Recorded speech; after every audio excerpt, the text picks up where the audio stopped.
Howdy, everybody. Welcome back. Big Time Auto Racing, Episode 2 of Season 3. I'm your host, Dylon Wilson, here with my co-host, Brandon Pierce, who is fresh off a Cars Tour race at New River Speedway. Exciting little race. Connor Hall came home with the win. Everybody kind of seen that one coming to a degree, probably. But there was a lot of fireworks during this race. It wasn't necessarily a one-horse race. There was actually 3 guys that had a good shot to win it. And one of them had probably surprised you. So we'll get right into that. Before we get into the New River episode, Brandon, how's your last couple weeks been, buddy? Since we've been back to Big Time, we did a Big Time episode, came out a surprise episode, a Thursday. Big Time Thursday's back. It's Tuesday night now. We're kind of still fresh off the race, but how you feeling, bud? Yeah, man, feel good. Glad to be back. It's like me and you talked last time. Racing season's here, right? So got the first one in the books and got a couple weeks off till Wake County, and then gonna enjoy these next few weeks though, because then that's when some people call it the Hell Tour, and some people are excited, and obviously it's still early in the year, so I'm excited, but starts getting to where it's pretty back to back from then on. There is a Hell Tour upon us.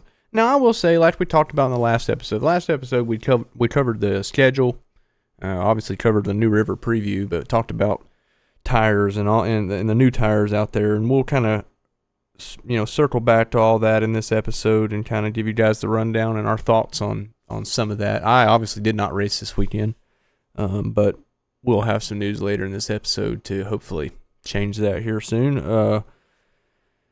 But I was there taking pictures and holding helmets, basically. Well, not really. I did offer a little bit of mechanical work, and that was basically roll a tire from point A to point B. Or labor, I meant, not mechanical work. That was about my only labor. Other than that, full photography, videography weekend for me. It was fun to get back, get back in the clicking mode. Haven't been doing that in a while. So that felt good. But with that being said, I got to see things from the outside. I still attended the driver's meeting, but I didn't really listen. You know what I mean? I just kind of sat there and looked at people's reactions. So I have a little bit of a different perspective this week. So I'll be kind of the devil on the shoulder here in this episode. That's almost ironically how this podcast is laid out. Like after the editing's done and we're just 2 guys sitting here, I'm usually sitting here saying, well, this happened. So we'll see where it goes from here. But starting out, Brandon, how did the New River weekend go for you, brother? It was back. Did you get into any new vape shops or anything like that? I mean, I'm sure it was good to see everybody once again. But so how'd all that go? I did not partake in any vape shops. However, I do have an interesting stat for our listeners and viewers. I counted from the racetrack to the hotel, and then vice versa, from what it would be like from the racetrack to, say, I don't know, 10 minutes up the road, like leaving. Yeah. And the amount that I got up to is pretty incredible. I will take a guess. All right, go ahead. I'm going to say somewhere between 12 and 20. You're on the low end. Really? I mean, not. I mean, like you're close, but it's higher, so it's not in that range. Golly, so we're in the 30s? Not quite 30, but we are high 20s. Yeah. How many vape shops did you count from the racetrack? 27. 27. Damn. I mean, I know that shit's popular. But holy hell, I mean, why do you need so many of them? I just don't understand it. I just don't understand. Here's the thing too, is like you could see some, you're like, man, damn, that's a really, really nice strip mall to have a vape shop in. Like not saying anything wrong, right? Yeah. And then you'd see like this cement corner building or something, and you'd be like, oh, what's that? Because you couldn't see the sign, from that side, get around the corner. Sure enough, you see the open sign, you're like, oh, I bet it's a vape shop. Sure enough. There she blows right there. You see those green, yellow, and red signs from miles away. You know what it means. Tobacco and vape. Yep. And LEDs around the windows. Those are the supreme spots. Haven't partook. Don't plan on it. They're abundant though. Plenty of them if you're in the vape juicing lifestyle. There's plenty of vape stores down in Jacksonville. Race weekend itself. This time we won't get sidetracked. How'd all that go for you, man? Been a while since you've been there. Yeah, I mean, it's always fun to go down there.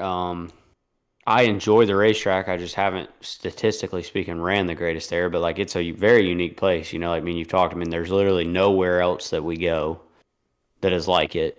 Shape wise, and I would even say, track characteristics within itself of how, how you have to get around there. So, first and foremost, was just glad to make the show. Me and you talked about it before. Before going down there, that obviously it was a big entry list. 38 cars showed up, 37 ended up taking time, and was fortunate enough to time in. And ultimately it didn't end the way we wanted it to.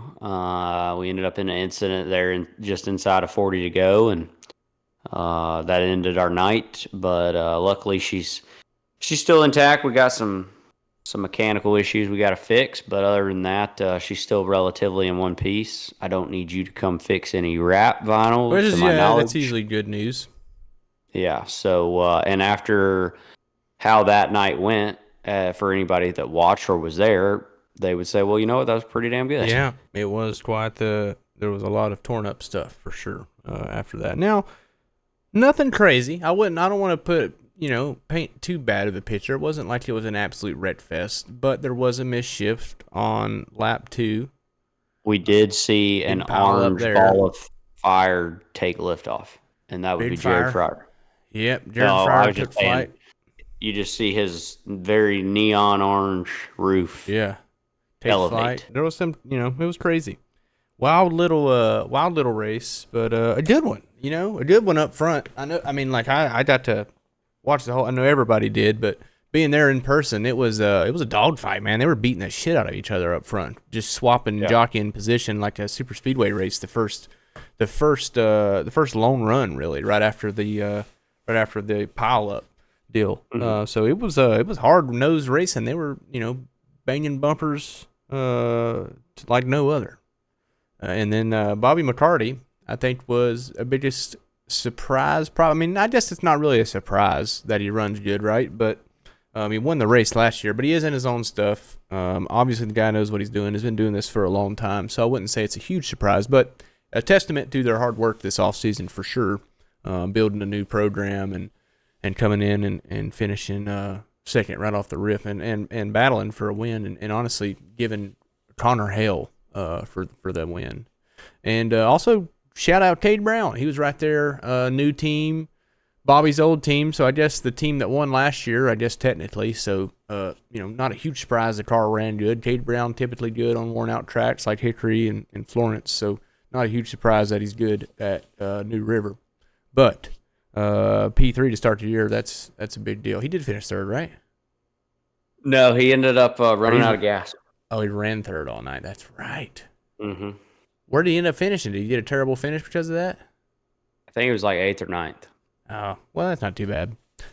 He ran so good, I literally thought he finished third. Like I wasn't even paying attention by the end of it. But he ran really good. It was neat to see, new driver, kind of same car, same team or whatever, probably won the race last year, kind of holds his own for the most part, and until they ran out of gas, obviously. So, good for him. And then I would say biggest story of the day, the one that I like to watch the most was probably Millington. That one was an interesting deal. That son of a bitch, he does something every time, man. He's always got something up his sleeve. This time he got the whole damn left side knocked off of it. Rear fender was hanging up in the air, back glass knocked out of it, and he comes to pit road, and I just got to pit road during the red yellow, and man, they went to work. Oh yeah, boy, did they go to work! I think Brian himself got out and worked on it. Yep. Guys from Junior Motorsports, I think, were helping him. I seen in a post, and maybe a couple other teams, and they got it back on the track. They had a duct tape rear window. I think they had a crush panel to finish off the left side door and fender area, like right behind the number. So it was a pretty cool little deal for sure. I'm sure that shit sucked to take off today. Oh God, yeah. Or whenever he did it, probably yesterday or Sunday. But he definitely needs half of a greenhouse, if not an entire greenhouse. Yeah, it was a tough deal. No B-post. Yeah, he absolutely got the body just got mollywopped off that thing. But he put it back together with duct tape and crush panels, and worked out for him. Where did he end up finishing? Fifth. Yeah, fifth. So literally a top 5 after all that. So obviously Millington was unbelievably fast, especially with all that being said. Now, who knows what happens if he doesn't get in that wreck? Because if you can go through that wreck, end up with that body, and come back up to the field to finish 5th like that, that's pretty quick, for sure. Any other standout performances for you, Brandon, that you've seen? Yeah, I mean, I got to give credit where credit's due. I mean, there was, somebody else, and I mean, I probably sound a little biased because they rode right there. We rode right there together with each other all night. Ronnie Bassett Jr. and Carson Lofton. Oh yeah, Carson Lofton, first start, and Cars Tour finished 4th, right? Yeah, I mean, Lofton qualified back there behind me. And, kind of was on the same strategy. Ronnie was a little further up, but got in that very first incident. So he, had quite a bit of damage that came on pit road and elected to kind of take the same strategy as us and kind of ride early. And like I said, I mean, it paid off for him. Like I said, he finished 3rd and Lofton finished 4th. So, I thought that was,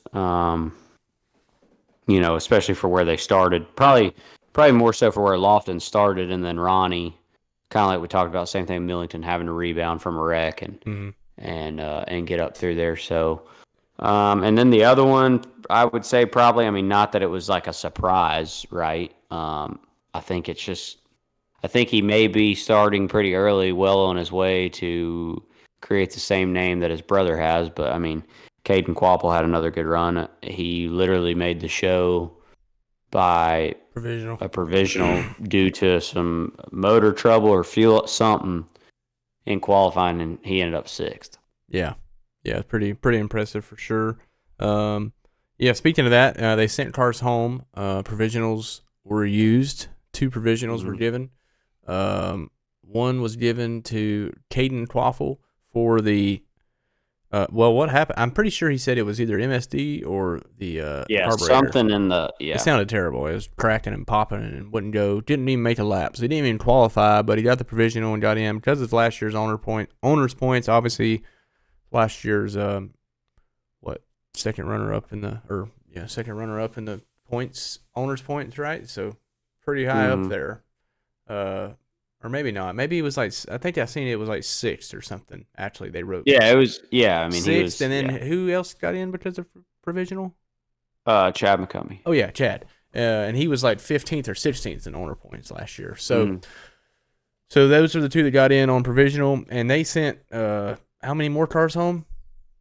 7. 7 cars home, and great cars too. Chase Burrow. Notably, I would say, was one that I wasn't expecting to go home, and he was pretty quick for most of the weekend. And then Ryan Wilson, obviously, he was pretty high up the charts for most of the weekend. Any other? The ones that went home was him. Let's see, Aaron Donnelly. Oh yeah. Yeah, I remember. It's definitely a little bit controversial when the news came out that the 8 was getting the provisional, but I think it was really Landon S. Huffman. Oh yeah, the PRG car. Yeah, so there was definitely some standout there names. Was some heavy hitter, heavy hitters that didn't make the damn race. So it's a hard series, obviously, but also this racetrack itself is a bit of a chess match because guys are, I think, probably picking between motors and trying to figure out if they should use the low horsepower motor they got, like a crate motor, or if they have an enforcer. Races like this, usually you could get away with running a lower horsepower motor and run pretty good in the race, and you'll see people do that at Florence and stuff a lot too. But This one in particular, with qualifying being such a big deal, it was hard to make that decision for sure. So I'm sure a lot of guys, there's probably some guys regretting their decision. There's probably some guys saying, "Thank God we chose the big motor" or whatever. So, or vice versa. And speaking on all that, the pace I thought was unbelievably faster than I thought it was going to be. Like crazy fast. So I wasn't in the car, and I haven't really got to talk to you about this yet. But as soon as the pro race started, I was like, "Whoa, what the hell are they doing?" I'm like, "Well, it's a bunch of kids. Probably they're just out there being crazier than hell." Speaking of the pro race, Jade, she's very good. She put on a hell of a show, racing with is that TJ DeCare and McKee. Christian McKee. Them three raced the shit out of each other, lean on each other a little bit, but Jade was raced, I think, the cleanest out of all of them, and finished second on track, but ultimately got the win. And she's probably gonna win a lot more, so I wouldn't be surprised to see that at all. So big shout out that. But anyways, the pace in the pro late model race was fast from the get go. I'm like, golly, they ain't gonna have any tires left. But man, they really didn't drop off that much. I mean, as much when I was paying attention to lap times, trying to make a prediction for the late model race, and the pro late models, the guys up front were really only falling off from lap 10, 15 to lap 75. They really only lost like a half a second at the most. So like that's not much on that degrading of a track. So pace was faster. I didn't know if that would carry over into the late model race, but right off the get-go it did. So Brandon, what was going through your mind as the pace was done? I mean, you kind of did drop anchor. You were one of the only ones that did, really. There wasn't as many that I expected. Usually everybody's about the same pace that you were running, on the bottom, pretty much in the grass. But yeah, it just took off pretty fast. What is your theory there? Yeah, so I was watching the same thing you were. The only thing that I kept chalking it up to with the pro stuff, because the first 25, I was just like you. I'm like, what the hell are they doing? Yeah, it's all like whoever's back here running in 14th is probably gonna win this damn thing. Yeah. So, and then I'm like, oh, wait a minute, they're still on the ST tire. Mm. Like I kept forgetting that. Okay. Obviously, as me and that's a stiffer. So I didn't even know that. And if you would have told me that there, I'm like, oh yeah, so late models will still go super slow. Yeah, so I was like, okay, well, yeah, we're still gonna have to ride, and like you said, like for me, I still was like, all right, we had already made our mind up as a team. The first 10 laps, we were going to kind of just like anywhere you go, right? Like kind of let the crazies be crazy, see what's going to happen. Mm-hmm. Just like we ended up talking, we ended up having 2 cautions in the first 5 laps. Oh yeah. And quite a bit of calamity, but I did not expect people behind me, as you put it, especially some of the cars that were behind me, to take off. It was almost like they had decided, maybe they thought the same thing, that people were going to ride. Right. So they're like, the hell with it. We're going to go ahead and go get the track position. And I feel like 2 of them did for sure. Landon Lewis being one of them. I mean, he got all the way up to like 4th or 5th at one point. And somebody else that was back here near us that got up there and then kind of faded late, I feel like, but I'm drawing a blank on who it was. So, yeah, I mean, to answer your question, though, our tire, I never got to ride, or I never did ride, I should say, more than like, I'm going to say 60, but that's probably even being super generous. I'd say even 70%, just because, my spotter was keeping me pretty aware of where the leader was at. Which at the time was Bobby, and he was running a pretty good pace, a pretty quick pace. Yeah. So, obviously, as you know, it's always a cat and mouse game. At one point, I went ahead and kind of leapfrogged some guys that I was content to ride behind, but the leader was coming, and we were like 10 from the break, and so I just wanted to put a little bit of a cushion from me to them. But did you pass them on the bottom or the top? Well, on that, because like what you're saying, that's one thing that's interesting about that place, right? Like, and especially us guys that have experience. You can pass them on top a lot faster, but by God, it's worth about 10 laps. Yeah, exactly. I was about to say the same last year. Yeah, I mean, our guys that are smart and have experience, you can pass them. They're just not going to get off the bottom. If you're going to take it, you're going to have to go high side hustler route, and so that's what I did. I went to the top. Yeah. Yeah. I mean, that's about the only way you can do it. But these tires, man, who knows? I mean, I just don't like. I'm trying to think. Like, so I know you obviously weren't running on lap 125, but as best as you could tell, at the latter end of your last run, where do you feel like grip wise? Do you feel like you had more grip than you would have in a F45 or a ST2? Sorry, or less grip, Yeah. or what? Like, where do you feel it compares? Yes, but I would say that I was also so. Ironically enough, the 10 laps or whatever before we ended up getting in that incident, we had came down pit road. There had been a previous incident. We made one adjustment just because we knew, like, all right, this is falling right in our lap because it was either going to be due to green flag run. That was going to be, the stint, like me and you talked on the previous podcast, where we were going to have that last stint for natural caution. Right. Or a common caution. So it set us up, where we were like, all right, when we fire back off here, we're not going to sit here and light them up the first 10 laps, but we're going. And I passed like 5 or 6 cars the first 3 laps. Mm-hmm. So, and they were running hard, and I was too, but I was just trying to, not blitz the tires up off the corner, get all I could get, but get it going forward first before lighting up the rears.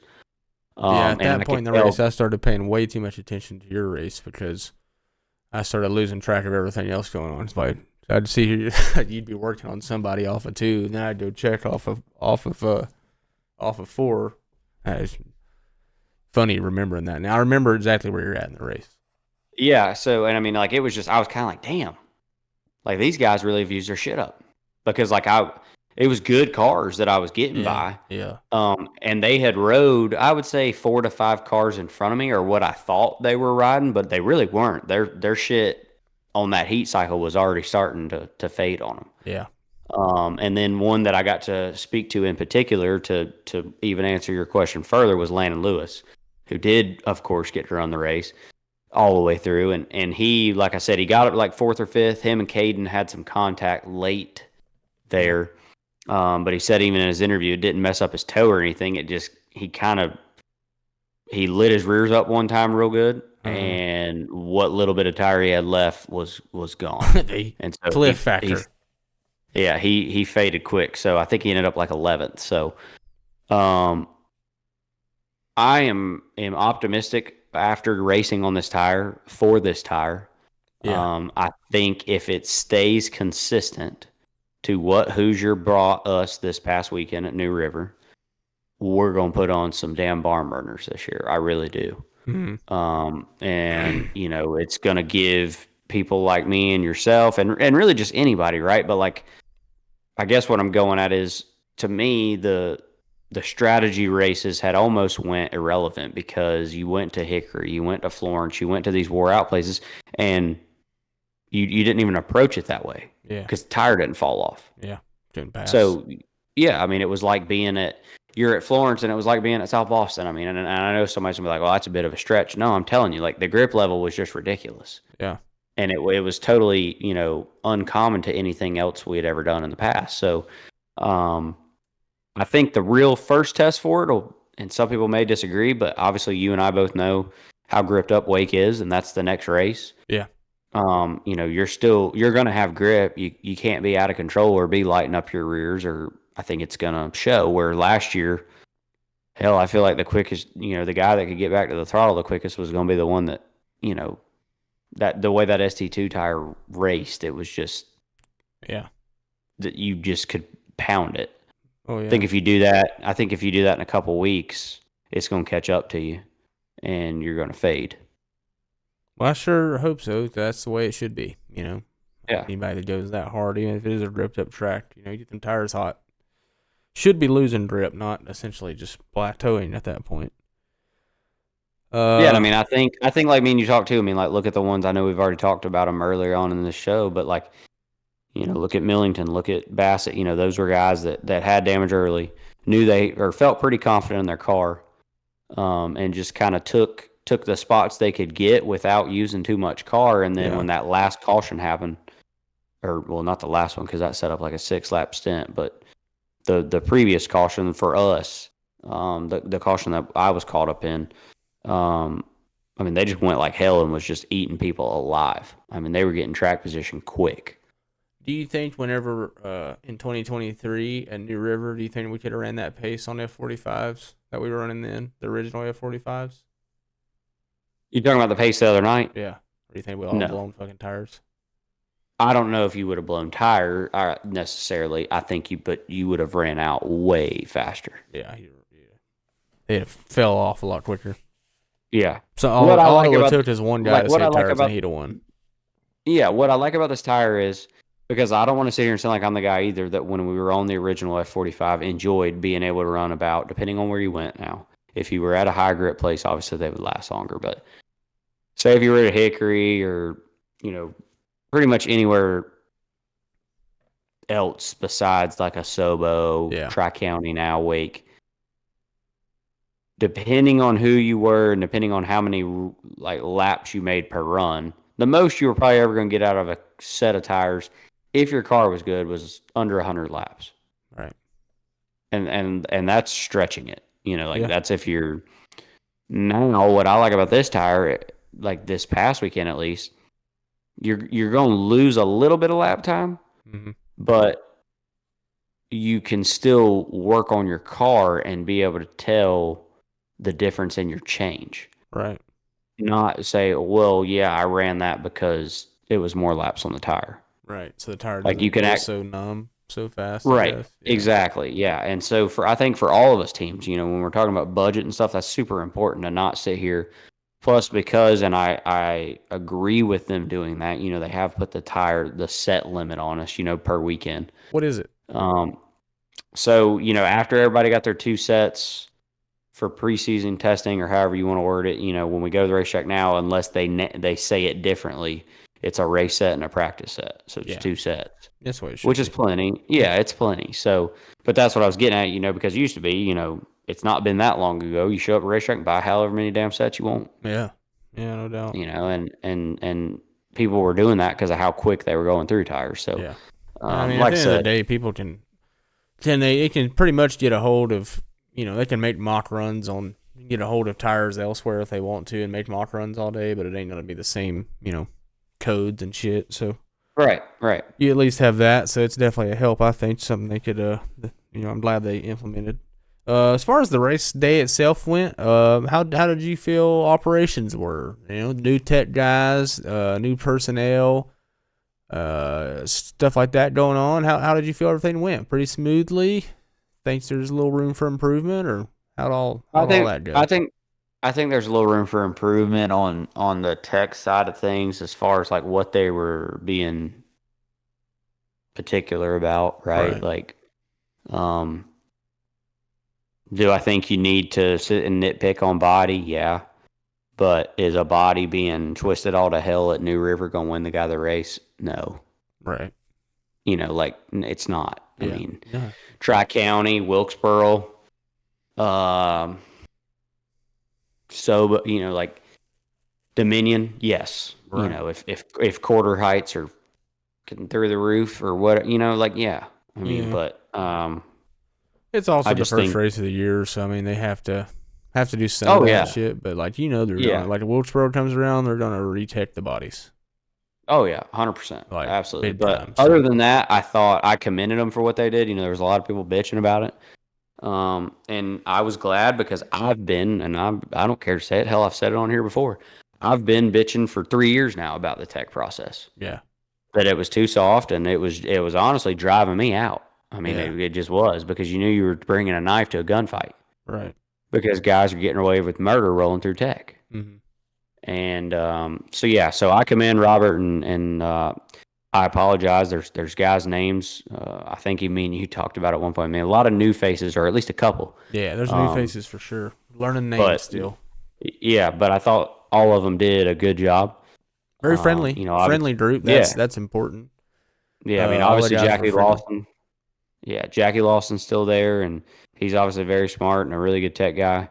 And then obviously Robert Turner's the new head tech guy this year. So, I didn't hear that there was any issues in post race tech at on the late model side of things. We did Not throw sure one if we out were, for yeah, late model got thrown out for right yeah, side weight, or was it left side weight? left side. Left side weight. Left side weight. So nothing crazy to be thrown out for, but you don't get thrown out for that for sure. Yeah, and I Especially the hated pro to late see model that. side. Yeah, it definitely sucks for is it Me the and first win in the car store? yeah, and TJ's a good kid. Yeah. He's had it rough here a little over the last couple years as far as kind of been through the team carousel. He was at Highlands, and then that deal shut down as far as their pro side of stuff. Right. They're running supers now with Derek Thorne on the ASA stuff, but and then he was initially a part of the Rev deal, and he just worked really hard. So I like Yeah. him. He's a good kid. I've spent some time around him, and as you touched on earlier, I mean, all three of those drivers the other night in the pro race drove their ass off and put on a show for us while we were waiting to strap in. Was a great race. So yeah, it was overall a successful weekend. I mean, like you said, no big critiques as far as the new personnel goes. I mean, it still feels like the same group, but there's definitely some new tech faces around, and things are ran slightly differently, but overall it was pretty good. I mean, early, race one of the year, I understand there's gonna be some early mornings, and there definitely was. Hopefully those mornings aren't as early as at Wake County and Wilkesboro and Caraway and Hickory and Yeah. everywhere else. But we'll see. I mean, it really wasn't that bad. 9:30 is not terrible, as long as it ain't like 8 or 7 or something stupid. We can manage with those days. Would like to see 4 digits on the schedule to start the day, though. You know what I'm saying? 10 Yeah, o'clock or later. I think the minimum is 10:30. Yeah, I like that. I like the 10 o'clock gate opening, 11 o'clock drivers meeting, something like that, and then practice like hell. 10:30 gate open, 11:30 first practice. Boom. Yeah. And no, don't damn try to chat my ass until 3 o'clock or so, which is I think when the drivers meeting was this week. No, I'm lying. I think it was at 12:30. So yeah, don't chat my ass till after lunch. What if immediately after second practice we lined our shit up for tech and then had the drivers meeting and then went to the cars and pushed them to the tech line and then went to the trailers and chilled and got ready for autographs? Where are you going to qualify? That's what I'm saying. Right after you line it up you qualify after the damn tech. And then okay. Well, you missed that. You left that part out. That's why that's a pretty important piece. But yeah. Well, I was following. I don't know. You, There's probably a million different ways you could do it, and they're probably going to keep it. So wait a minute. So no, I follow you now, and later the better. Do too. Are you saying you prefer that if that's what we did? Well, I don't know. It could be cool. I'm kind of just running with it as I'm going. I don't know if it's better or not, but like if they. Or are you a fan of doing what we did at Wilkesboro? I love the Wilkesboro setup. I love qualifying day, practice and qualifying day. That shit's sick. So you're saying Saturdays we should just show up and race? Yeah, that's pretty unpractical, but it would be nice. No. I'm just asking. Yeah, I mean, it would be awesome. Are you saying that needs to be maybe a track dependent? Yeah, definitely. I mean, I could see a scenario thing at Wilkesboro. Freeze up the day on race day, Wednesday or whatever, and Tuesday. We don't need all that practice. We can qualify in there, and it worked out good this year. Or last year. So, yeah, I don't know. I mean, I just think it's there's some opportunities to get it a little bit later in the day, maybe for the crew guys and stuff. But they've done a good job for the most part of this last year of not making the Friday and Thursday travel days too hellacious in the morning and stuff, and they've been pretty good about starting practice later in the day on Friday. However, race day is still pretty damn early. So the one I'm excited for, and like I know this might be getting ahead of ourselves, but is Cordell. That's also been a thing I'm sure that you've seen on social media this week. Cordell is supposedly the way to say it, right? Yeah, I don't really give a shit. I'm just excited to go. Better. Yeah, I'm just excited to go. The way it's spelled, it seems like it should be Cordell. Doug Barnes says he thought it was Cordero. It's definitely not Cordero. It's I don't know where you saw that. Cordell. But that one, I think, man, right? Like, and I get it. And before all these people go, oh, well, you don't know what it costs. Yeah, I do. Me and Dylan both. Like, that's why we're talking about it. yes, I know it is going to be more expenses on getting there, right? But and no, I'm not saying that I'm a fan of doing that on the schedule every week where we're driving 8-9 hours. Yeah. That's not at all what I'm saying, but it'll be, I guess what I'm getting at, it'll be cool for a weekend to feel like, for lack of better words, maybe like we made it, like it actually is a touring Yeah. deal, like you're going out of town, Yeah. Yeah. No doubt. literally. And So, have a couple days worth of shows. Yeah. now I ain't gonna lie, I'm saying this now, and that following podcast the week after the race, I'll be like, man, that drive home sucked Wow, that was ass. terrible. Yeah. Yeah. I mean, I don't know. I don't. Obviously, this is coming off of 2 early ass mornings. I had to wake up at 5 a.m. and ride down to New River on Friday, and then Saturday morning, I think we had to be at the track at like 9-ish, It was, which isn't I mean, it bad, was. but I think just for the area, right? Like it was kind of practice went till 6. You get out of there, you want to go have a yeah. good meal, and it's the first one of the year. For some people, it's the first time seeing some guys in Yeah. a couple months, And that's or maybe you're since the bound last. to have some issues. Yeah. So, and then you're like, "What time we got to be at the garage tomorrow?" God Shit. dang. Yeah. 9 Yeah. o'clock hurt us a little bit. It would have been a masterpiece if it was 10, If that would have been perfect. But that we've got to complain about something. And we needed 1 hour later, and we would have 0 complaints. But yeah, don't going think the forward, the later the garage- better. Yeah, I don't think the garage should open before 10 o'clock. Yeah, I don't think there's any reason to. And we have more energy later in the day, and we're going to be in better moods, and there's going to be less fighting and less bitching at the end of the day because we're not as tired if you let us come in at lunchtime or something. You know what I mean? Yeah. It ain't like we're just pleading for an hour for no reason. It makes a difference to sleep in till 9 or 10 on race morning. I'm just being completely honest, especially when you're up till damn midnight drinking cold beers. And we can't help it. Moving on to the ratings. Ratings 2025 staying the same as 2024 as far as the scale goes. Scale is fun factor, track atmosphere, facilities, bathrooms and concessions, and the surrounding area.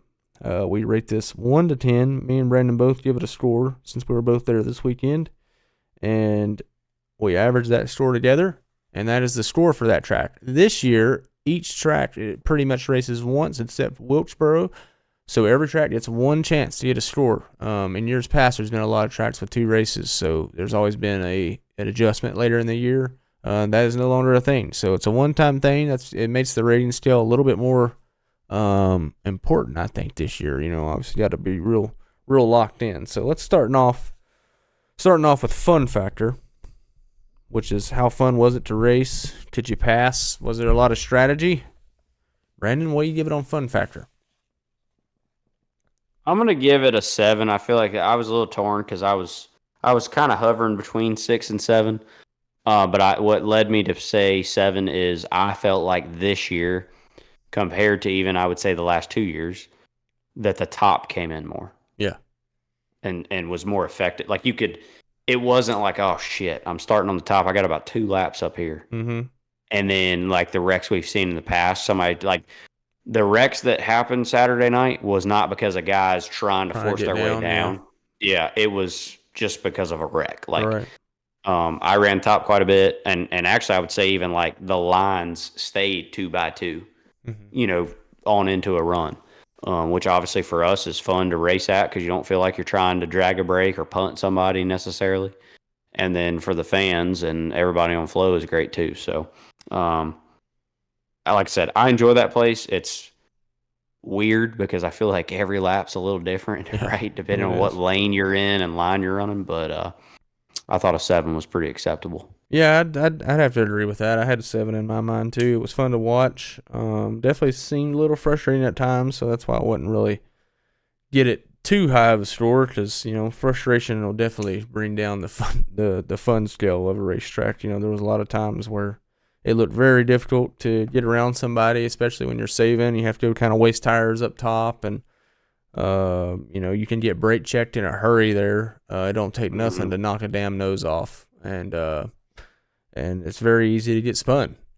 Be honest with you, because there's people right on your nose and stuff. So like it's fun, but it's just a lot going on. So it's like it's not like you're just the whole time like, holy shit, this is the most fun track ever. It's just like, all right, what am I doing? Am I going too fast here? Am I going too slow? Yeah. Like, am I gonna get lapped or am I going too far ahead? Like, there's always something going on. So there is a lot of strategy involved, but not always the most fun strategy, but challenging nonetheless. After that, let's go to track atmosphere. We got fan turnout, events, promotions, track side, all that. Track atmosphere, I would say is, considering last year Dale Jr. was there and it was a sold out crowd essentially, over sold out crowd. And the year before that, there wasn't hardly, it wasn't many people there at all. It was a very, very, very low fan count that year. It was later in the season that year, and obviously there wasn't as many cars. So being that there was 38 cars showing up, that's gonna have a big effect to make to help the fan count. But also new season, everybody's getting out of the house and stuff. This time the fan count was pretty damn good. Yeah, I thought so too. Like I thought it was solid. I mean, it wasn't sold out by any means, but a good crowd. It's the most. I think it's the most crowd we've seen there, minus the Dale year. Yeah, it's definitely a great crowd on the track for autographs and stuff. That's usually a good sign, like that's a good telltale to see, really how many folks are there. And there was some, a pretty good little horde of people going around and getting autographs and all that good stuff and hero cards. So it was definitely a good in that department. Not a whole lot of like events and crazy promotions or anything like that going on. Again, they are kind of in the process of remodeling the racetrack. The track owner talked about it a little bit before the race or in the drivers meeting, and kind of harped on the fact that it was, he was like way behind and all this and that, and that he's working his ass off, and they've been here every day. And like, man, I didn't think the track looked that bad at all. I thought it looked pretty good. I thought everything was in great shape for a Cars Tour race. The track surface was fine. The infield was well taken care of. Stands looked good for the fans up there. I didn't hear of anything going wrong in that department. So yeah, I mean, I'm gonna go ahead and say, I'm going to give it a 7 again, just because the atmosphere was definitely good, but not a whole lot of promotions and crazy events going on. But what I was kind of leading at with him saying that he's been working on it and doesn't have a lot done, he's been working obviously, so he hasn't had a lot of time to put in these crazy extra events and stuff, maybe per se that you see at some other racetracks and fireworks and crazy stuff and whatnot. But the facility was in good shape. Plenty of good shape for a Cars Tour race, and hopefully they keep going back there for that reason. So 7 for me. Brandon, how about you? Yeah, man, I'm a 7. I mean, they've got trackside parking. I looked up there at one point. I think I saw somebody cooking some glizzies and definitely had them a nice little campfire going. So, yeah, I mean, like me and you've talked, trackside parking's always going to get your score up. I thought the fan turnout, I was very surprised and pleased for how it's been in the past, which also, really until sun went down and that wind kicked up. I mean, it was a beautiful day Saturday, so I was hoping they were going to get a good turnout. It was. It's also the first year we've went down there and the drag strip wasn't going. Yeah. So that, I think, allowed more fans to be over there with us. So, like I said, I'm going to give it a 7 as well. All right, so facilities, which is lighting, infrastructure, eye appeal, infield elbow room, spotter stands, all that good stuff. For the most part, it's not necessarily updated, but definitely not outdated. I mean, it's got some signs of maybe some wear and tear here and there, and doesn't have the latest innovative technology that you see at some racetracks, but serves its purpose. The track's lit up pretty good. So lighting's fine. Infrastructure wise, I mean, all the buildings are pretty sound. Not a whole lot of buildings going on there. I don't know if that's just to avoid decay, since they're close to the coast and they just try to keep everything pretty much open air, like the tech shed and whatnot, and tire mountain areas and all that good stuff. So facilities wise, eye appeal, they do a great job with their flags and their wall paint and their stuff like that. They do a really good job making the place pretty. For sure. I think it's one of the more photo-esque racetracks out there. So, gonna go with another 7 on facilities. One thing too, not to cut you off, that I think we need to make sure we do mention. Did you happen to, by chance, my good friend, catch the fact that there was a band performing I did. Yeah, that during the I race? did. And I actually tweeted a video of them performing during the red flag and thought that was the coolest shit I've ever seen. Yeah. Music, couldn't really make out the type of music, but it did sound a little bit like, I don't really know, like rock / maybe a hint of metal in a way. Yeah. Not really metal, but not like So full blown, like soft metal. all I could do is sit there and, like, I was having flashbacks of qualifying at Wilkesboro at Yeah, 1 o'clock in the morning with a definitely concert going similar on in vibes there. to that for sure. So that was Yeah, badass. I just wanted to make sure I mentioned that Yeah, because it had slipped my mind earlier. Yeah, I'm kind of like Dylan, right? He brought up some great points, and actually that's one thing I didn't even think about. I don't know if maybe that's why they have less buildings. I would say that's probably one thing maybe that Anthony's referring to of how he's a little behind right now, but yeah, they definitely have all the potential in the world for as big as the infield is there. However, I will say this weekend, I was kind of glad that it is so open because there was so many of yeah. us, It's a right? lot of cars there. Um, so I'm a huge fan though of the fact that most of pit, well, let me rephrase that. All of pit road for where a car needs to be accessible is paved. So that's very nice. Yeah, Like as far as yeah. That was very getting nice. The only thing in I and out didn't like, and I don't know if this really counts as facilities, but it does count as infield elbow room, was the Legends cars being there and racing after we got done, which basically yeah. just made it to where nobody could load up and pull their cars out or pull their trailers out that wanted to go home. Right. And we got a 4.5. A lot of these guys have several hours drives home, so I think on these races they should be probably a little more courteous of letting us get the hell out of there. We're ready to go.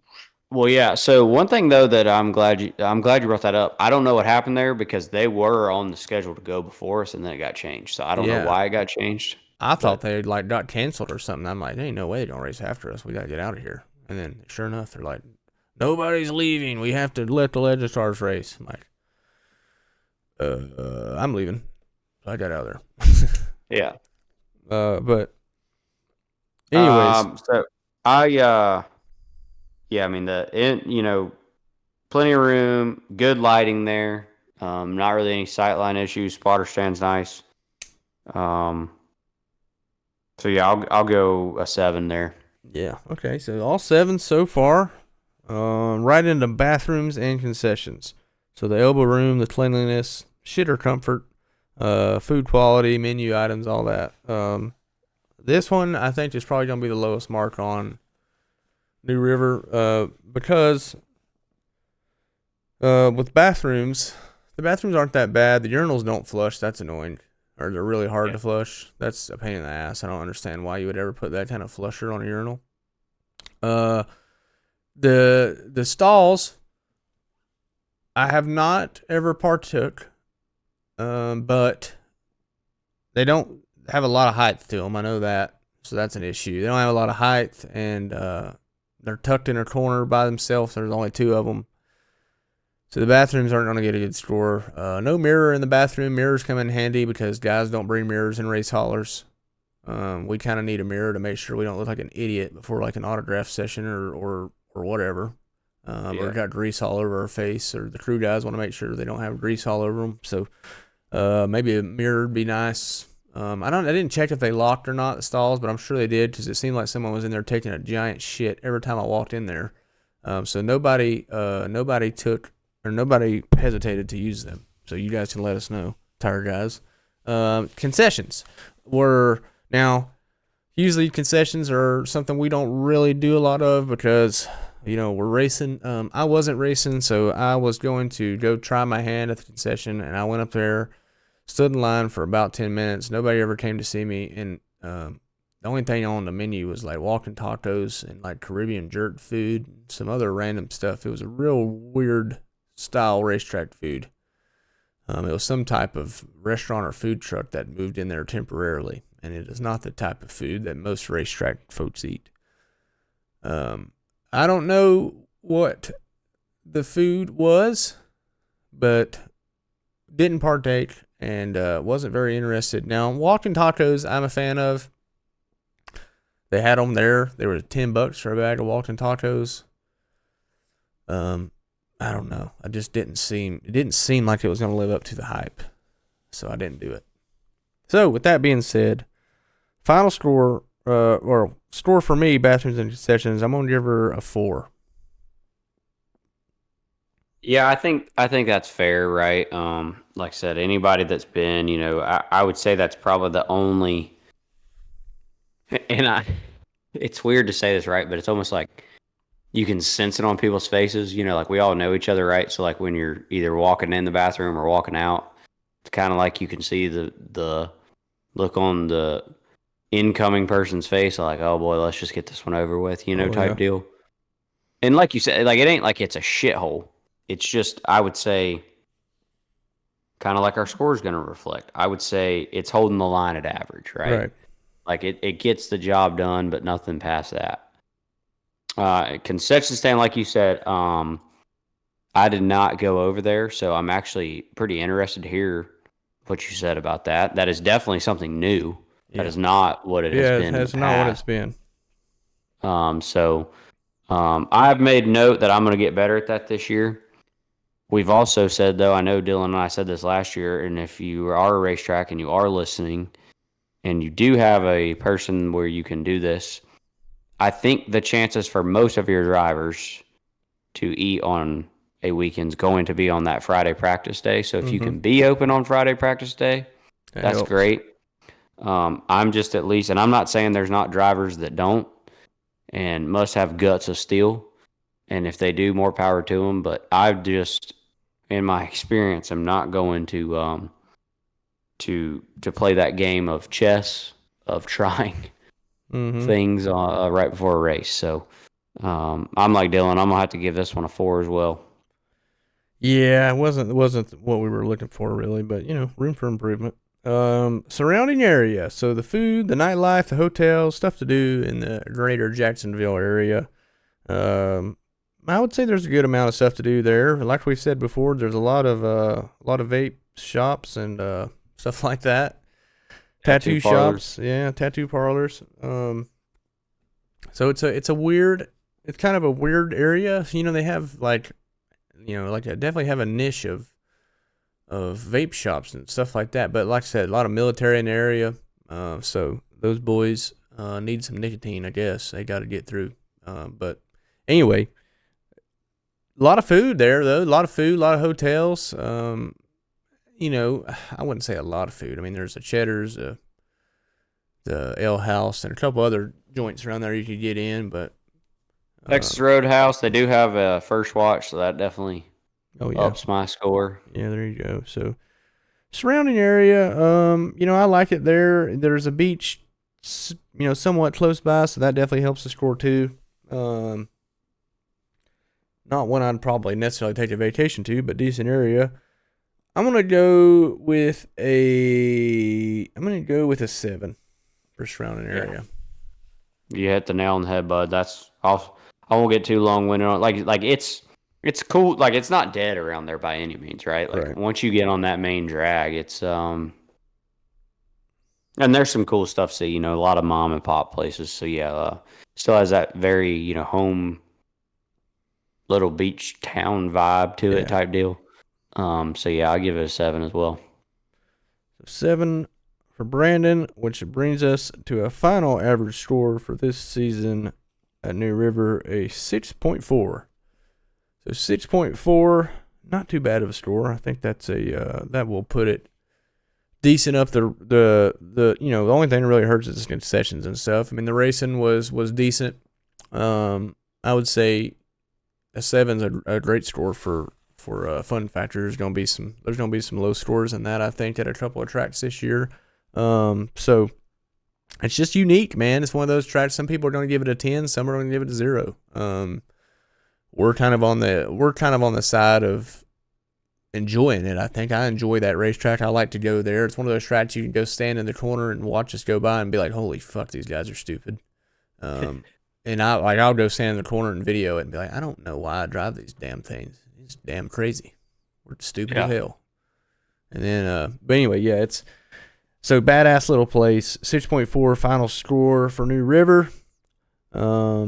And we will be back there next year. There is a big race there this year. I'm sure they'll do the Battle of the Stars again. So you might see some big names come out there again at some point this year. Outside of any kind of local racing that they do, I'm sure people like Andrew Grady or somebody could show up there on a local race. But anyways, on to Wake County up next. Quarter mile bull ring in the old Raleigh area. It's always an exciting one.